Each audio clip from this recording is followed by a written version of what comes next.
En cela, sa construction, ses valeurs et son développement.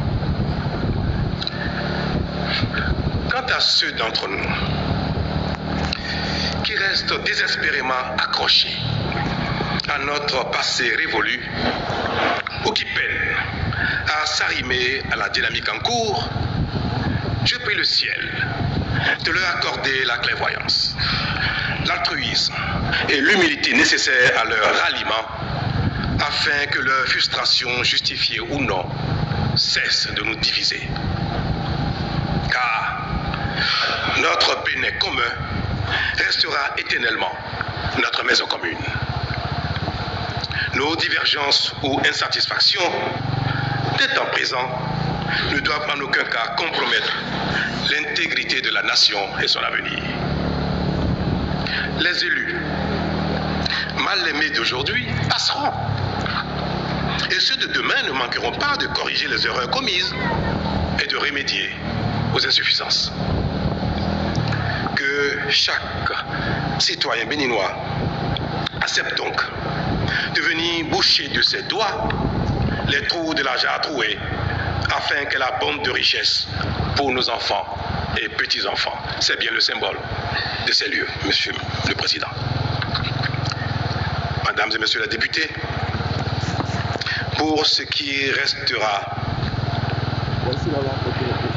en ce qui concerne ma dernière apparition ici, à cette tribune, permettez-moi de vous exprimer à vos parlementaires de la 9e législature, à vos prédécesseurs des 8e et 7e législatures, pour votre disponibilité permanente, votre amabilité, votre bienveillance, votre collaboration républicaine, correctrice et combien efficace, qui m'ont permis d'accomplir durant ces 2 mandats, selon mes compétences, la charge, la noble mission que m'a chargé le peuple béninois, dont m'a chargé, le peuple béninois, depuis donc bientôt 10 ans.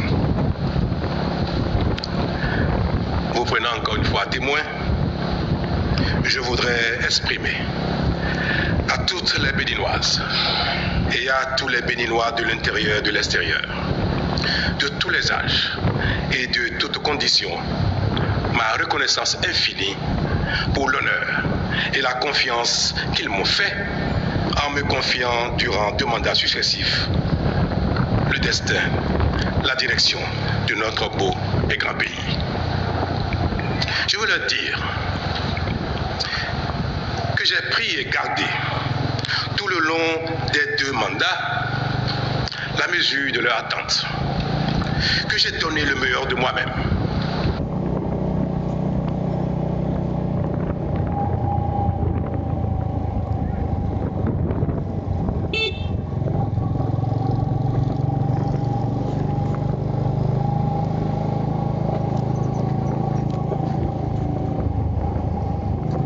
Jour et nuit, avec bonne foi et abnégation, je veux leur dire aussi que j'ai le regret, alors que la fin de ma mission est toute proche, que j'ai la certitude qu'ensemble, nous avons accompli de grandes choses, dont certaines nous paraissaient même impossibles. Je veux enfin leur dire que surtout, notre état d'esprit a considérablement changé.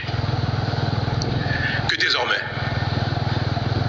plus rien ne nous est impossible. Que le Bénin a véritablement et définitivement trouvé son chemin pour se développer enfin et offrir peu à peu à chacun le bien-être légitimement attendu et qui est de plus en plus espéré, mais qui est désormais à notre portée. Le développement, le bien-être attendu depuis tant de temps par tous, Monsieur le Président, Madame et Messieurs les députés, ce bien-être, il est désormais à notre portée et nous cheminons chaque jour ensemble pour le conquérir. Monsieur le Président de l'Assemblée nationale, honorable député, bientôt, de nouveaux conseils communaux prendront le relais dans une nouvelle législature succédera à la présente, ici, à Porto-Novo. Un nouveau président de la République prendra la règne du Bénin. Tous ces changements qui s'annoncent matérialisent la dynamique de la vie et sont le symbole du renouvellement inéluctable du progrès.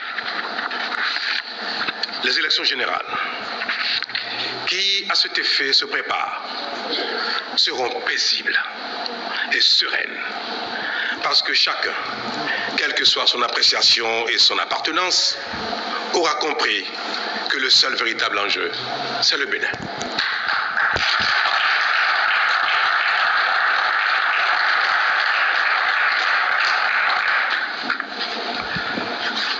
Mesdames et messieurs les députés, représentants de la nation tout entière,